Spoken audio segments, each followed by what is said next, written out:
képp koo xam ne bëgg nañoo topp bu abonné ci chaîne bii rek di Mbacke Kadior TV luñ dugaliti dana ko am en exclusivité.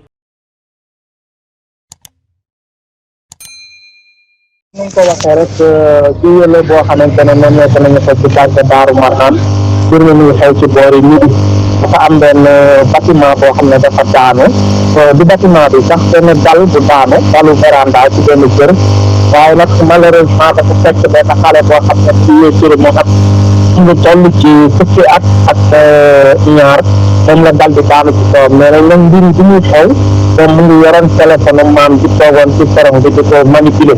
waaye nag naka noonu ci la mbir mi daanu ci kawam mu daal di ñàkk bakkanam ci saasi mbir mi nag comme ni ñu ko waxee léegi mu ngi xewoon ci boori 12 heures gannaaw loolu nag Mouhamed Mbaye moomu néewam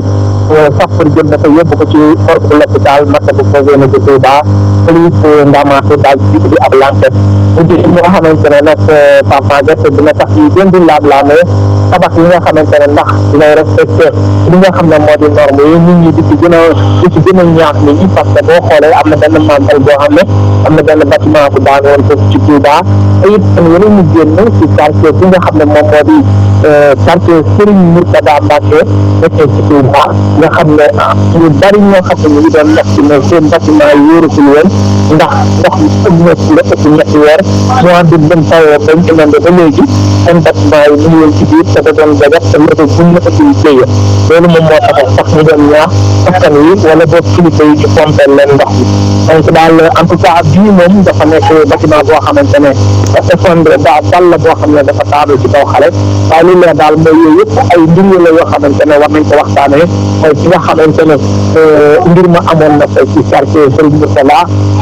ak ci nga ak li xewoon yële donc yooyu yi xewoon ci Màggalu Touba bi day jur ay waxtaan yoo xamante ne tuuti war nañ ko xalaat ci bâtiment yi ci dëkk bi sell bi di Touba Pape Maguette xam naa dañ ci ci la mu gën a yaatoo. pour nag ñi nga xam ne dañoo bëgg ñu defal leen ay publicité ci chaîne bi moo xam ci njaay bi ñu nekk service bi ñuy joxe ci seen liggéey wala ci seen entreprise woote leen gaaw ci numéro yi 77 610 36 85 wala 78 461 67 55 su ko defee ci ay njëg yu yomb nga am client yu bari kon nag bu leen ko wuute.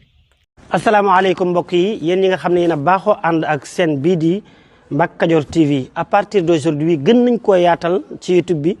képp koo xam ne bëgg nañoo topp bu abonné ci chaîne bii rek di Mbacke Kadior TV luñ dugaliti dana ko am en exclusivité jërë ngeen jëf.